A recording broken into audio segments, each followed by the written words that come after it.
Recibimos una vez más a nuestra querida amiga, la doctora Marica Pérez, quien es neumóloga, y vamos a hablar de un tema que está en el tapete, y es la influenza. Doctora, gracias, qué bueno que está con nosotros. Gracias, Víctor, por la invitación y por permitirme compartir con toda la familia franco-macorizana. El placer es nuestro, doctora, para que usted pueda compartir estos minutos, ¿verdad?, en contacto directo para hablar y orientar a la población sobre esta situación que está causando, vamos a decir, estrago en la población dominicana, como lo es la influenza. Y quisiéramos iniciar este conversatorio, que usted nos describiera, doctor, nos definiera lo que es la influenza. La influenza es una infección producida por el virus de la influenza. Pudiéramos compararlo con lo que es el resfriado común. Los pacientes van a iniciar síntomas generalmente entre el segundo y el cuarto día después de estar en contacto con una persona infectada. Pueden presentar fiebre con escalofríos, malestar general, dolor de cabeza, congestión nasal con secreción nasal, esa inyección conjuntival, es decir, esos ojos rojos. Yo siempre le digo a los pacientes la nariz de payaso, se torna la nariz roja, dolor de garganta y puede inclusive acompañarse de síntomas gastrointestinales como diarrea y dolor abdominal. Y en casos más severos, el paciente puede presentar dificultad respiratoria. Doctora, entonces la influenza no es una gripe normal, no es gripe común, como conocemos. Realmente la gripe, o lo que normalmente llamamos gripe, son un conjunto de infecciones por virus. Ya cuando hablamos de influenza estamos hablando de un virus en específico, que es el virus de la influenza, que pudiéramos nombrarlo o se debe nombrar de acuerdo a características como proteína de superficie. Por eso vemos que se llama influenza A, que sería el tipo, o influenza B, e influenza A H1N1, de acuerdo a las proteínas ya hemaglutinina o neuraminidasa, que son características del virus. Ya lo que llamamos resfriado común sería producido por otras infecciones virales como rinovirus, adenovirus, entre otros. Ya el nombre o la característica de la enfermedad es por el tipo de virus que la produce. ¿Qué relación guarda la influenza y o la gripe de que en esta época del año es como que revive y causa mayores daños? Si hablamos de estación o temporada gripal entre octubre y enero y febrero. Generalmente se asocia con el cambio climático, no por el frío como tal, sino porque hay un aumento en el contagio por la aglomeración de personas. Se ha planteado que el clima frío permite una mayor transmisión y mayor reproductividad del virus. No es como dicen, bueno, porque me expuse al sereno o porque hacía frío, sino por la conjunción de estas características climáticas. Ya en octubre iniciamos la temporada, entre enero y febrero el descenso de la misma.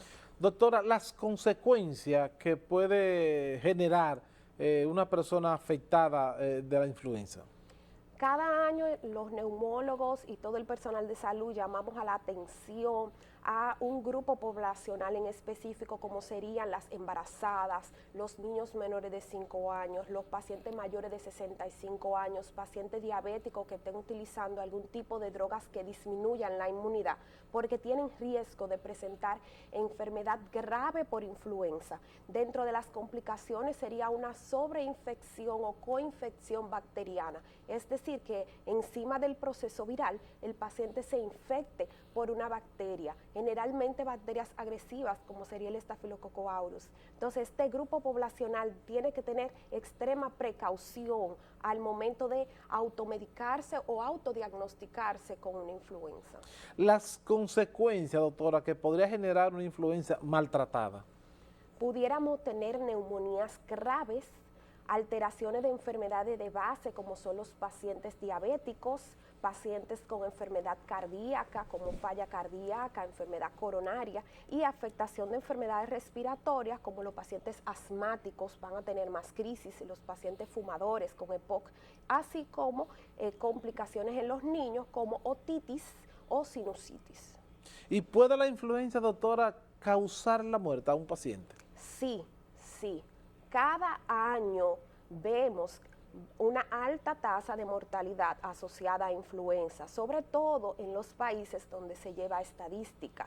En nuestro país y en los países latinoamericanos, lamentablemente, el paciente acude ya en etapas tardías de la enfermedad y algunas veces no se realizan las pruebas. Entonces no sabemos o no podemos hacer una estimación de la tasa de mortalidad exacta para nuestros países, pero en Estados Unidos se ve una alta tasa de mortalidad asociada a la influenza en los grupos de riesgo que mencionamos anteriormente. Entonces no es una infección leve, puede complicarse, incluso incurrir en la muerte. ¿Hay grupos en la población, doctora, que son más vulnerables a contagiarse, a contraer este virus?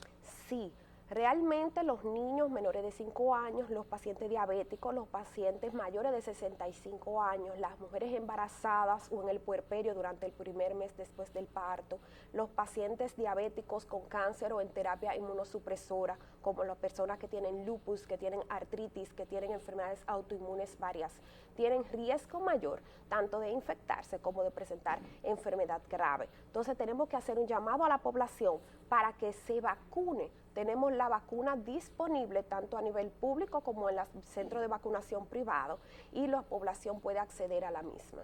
Precisamente en esa línea iba mi próxima inquietud y es la prevención. ¿Cómo podemos prevenir? Bueno, tal vez que si nos somos afectados de la influenza, pues pueda causarnos el menor daño posible. La primera medida de prevención es la vacunación. Tenemos vacunación disponible a partir Doctora, de los ¿qué 6 tan años. efectiva es el vacunarse contra la influenza? Realmente esa es una inquietud muy importante. Hay personas que dicen, bueno, a pesar de que se vacunan, le da la gripe. Tenemos que llamar la atención de que la vacunación está, o la eficacia de la vacunación se debe de medir en doble sentido. Primeramente, se estima es la cantidad de personas que se afectan por la influenza frente a la población que no se vacunó. Entonces, ya ahí vemos que un 60-65% de eficacia es excelente para la vacuna.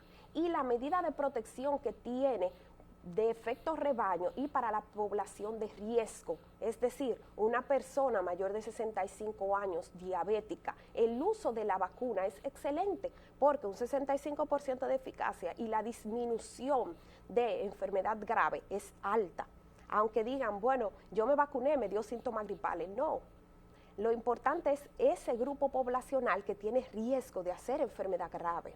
Entonces, las embarazadas, los niños, las personas mayores tienen que vacunarse para prevenir esa enfermedad grave, pero los que no entramos en ese grupo tenemos que vacunarnos para prevenir, llevar la infección a la casa donde hay niños y donde hay personas de riesgo. Entonces, el primer paso como para prevenir la influenza es la vacunación y continuamos con las recomendaciones. Las medidas ya bien conocidas desde que vimos el COVID. Recuerda que me decían mucho, ¿por qué no hay influenza en tiempo de COVID si mataba tanto? Bueno, porque estábamos usando lavado de manos, alcohol gel, estábamos utilizando mascarilla cuando teníamos síntomas en forma general y estas son las mismas medidas, ya que la influenza es un virus que al igual que el virus del COVID se transmite por las pequeñas gotas de saliva cuando uno habla, tose, estornuda y en menor medida en las superficies o contacto con manija de puerta y superficie donde tocan muchas personas. Entonces igual, lavado de mano, evitar tocarse la cara,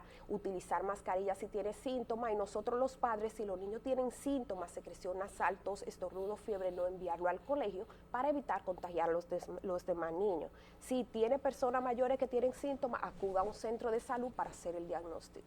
Bueno, pues ahí están las recomendaciones de nuestra querida doctora Marica Pérez, quien es neumóloga, con respecto a cómo tratar, cómo cuidarse de esta influenza. Bueno, es difícil el que no se contagie, ¿verdad?, de este virus, pues ahí tiene las recomendaciones de qué hacer para evitar y para que sea lo menos impactante posible. Doctora, gracias una vez más por compartir con nosotros en este contacto diario con esas orientaciones, sobre todo en este momento sumamente interesante sobre la influenza y sus consecuencias. Gracias a ti, Víctor, y espero que sea de utilidad para toda la población. Gracias a usted. La doctora Marica Pérez, neumóloga, pues compartió con nosotros en esta parte de la entrevista VIP hoy aquí en Contacto Diario. Doctora, ¿se nos quedaba algo? Esas personas que nos están viendo en este momento, que son muchas, si desearían pues acudir a buscar sus servicios, ¿dónde pueden hacerlo? Sí, estamos disponibles en el Centro Médico Siglo XXI, en el edificio Reinaldo Almanzar, 110, en el 725-1260. Todos los días, horario corrido hasta las 4 de la tarde. Bueno, ahí está, doctora. Gracias por estar con nosotros. Víctor Puntiel, junto a un equipo de experimentados profesionales, hacen de Contacto Diario la revista matinal más completa de la televisión regional. Entrevistas, análisis, comentarios, reportajes, deportes, farándula y todo el acontecer nacional e internacional. Estás en Contacto Diario de lunes a viernes de 8 a 9:30 de la mañana por el canal 8 de Telenor. Contacto Diario, la revista matinal más completa de la televisión regional.